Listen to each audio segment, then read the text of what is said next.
Jesus is the answer for the world today. Good morning, everyone. Pastor Esther here. This morning, we're going to continue looking at the Beatitudes.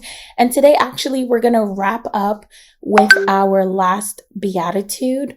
And this can be found in Matthew chapter 5, verse 10. And this is what it says. It says, "Those who are persecuted for righteousness are blessed, for the kingdom of heaven is theirs." Jesus goes on to say in verse 11, "You are blessed when they insult and persecute you and falsely say every kind of evil against you because of me. Be glad and rejoice, because your reward is great in heaven. For this is how they persecuted the prophets who were before you."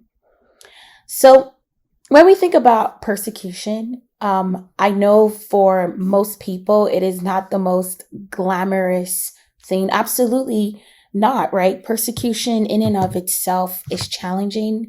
It is difficult. It is hard. Persecution can come in many forms and in many ways. And even in 2023, people are still persecuted for their faith. We know that in some of the areas of the Middle East or in places like China, there are believers who are losing their lives because they align with Jesus, because they believe in Jesus, because they speak of Jesus, because they live for Jesus. And the comfort that we have, the peace that we have, the confidence that we have is Jesus tells us that when this happens, we are blessed.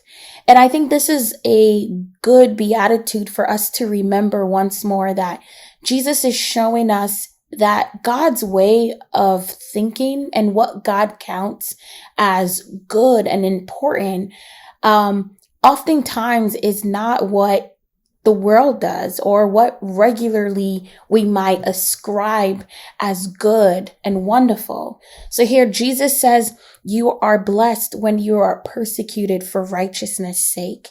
He says the kingdom of heaven is yours. It says you're blessed when they insult and persecute you and falsely say every kind of evil against you because of me.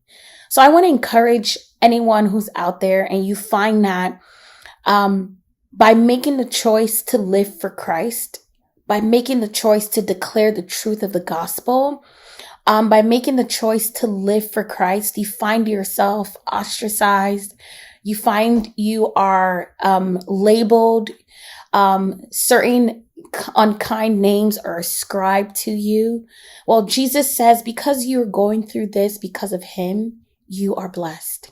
And your reward is the kingdom of heaven. In other words, you can live with assurance knowing that one day you are going to see Jesus face to face. And Jesus is going to receive you with gladness of heart and good tidings, knowing that you stood in the face of persecution and opposition and said, I will not deny Christ. I also just want to encourage us to think about this passage of scripture from a different lens. And I think that lens is, this can be a good place for us to check the temperature of our Christian living. For example, if you are a Christian, you are a follower of Christ, and in your living for Jesus, you have come across a single person that you have not ever offended by just doing what Christ asks you to do, or people are absolutely comfortable around you, and they feel absolutely free to live however they want to live and say whatever they want to say. You find that maybe it's in your place of work, maybe it's in your group of friends that are unsaved.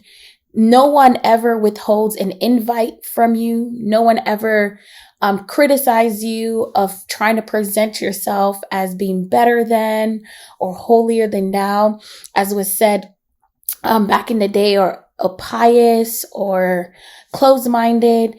If you have not come against any kind of persecution in your Christian walk, then I believe then you have to actually take a moment and reflect as to whether or not you are living the truth. The reality of being a believer, even Jesus said it himself. He says that the world hates him. And because the world hates him, they will hate us too. In John, it talks about how John chapter 3, Jesus came to expose the darkness, and the darkness did not like it. They did not want to be revealed to not be righteous or good. And so I just want to encourage us to understand that as believers, God is not asking us to intentionally and go out of our way to offend people.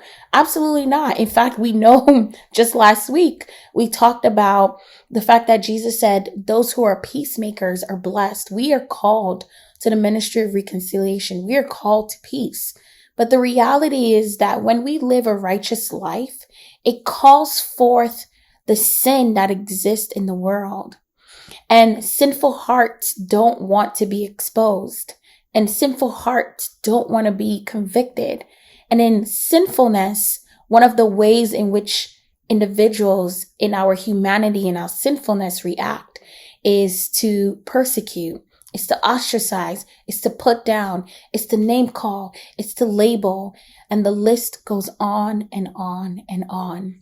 So I want to encourage us to look at this scripture from two sides. On the one end, I think it's good for us as believers to check the temperature of our faith, to kind of check where we are. Are we living openly and loudly for Christ in a way where not that we are being obnoxious or beating people over the head with scripture, but when people look at us, they see a marked difference.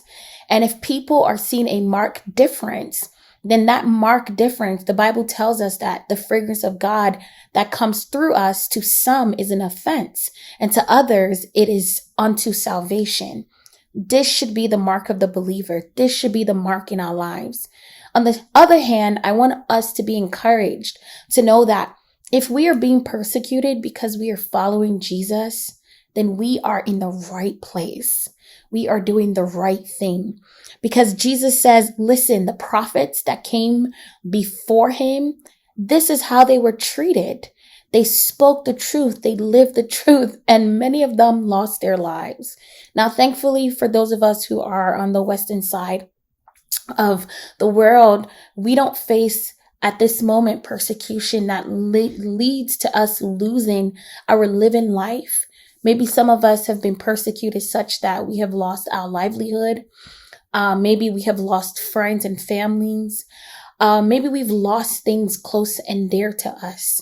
I just want to encourage us, just like Jesus said. He said, be glad and rejoice because your reward is great in heaven. So for those of us who find ourselves passing through challenging moments because we bear the name of Christ and we stand boldly, courageously declaring the truth of the gospel, just know that your reward is great in heaven and God sees you and he calls you blessed. And for those of us who maybe have not walked this path in Christianity, I want to encourage us to know that the greatest thing we could ever have in this life, the greatest person we could ever know and be relationship with is the creator of the universe.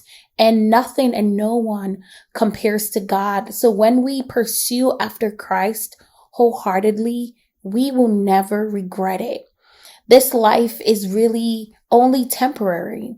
It's only, in a sense, for a short amount of time compared to eternity. And I'm reminded of the words of the Apostle Paul in scripture when he said that the sufferings of this present time are not to be compared with the glory that is reserved for us in eternity. So my fellow brothers and sisters, I just want to encourage us to know that persecution for the sake of the gospel, for the sake of Jesus Christ, is to be blessed. So God bless you as we continue to faithfully serve the King of Glory.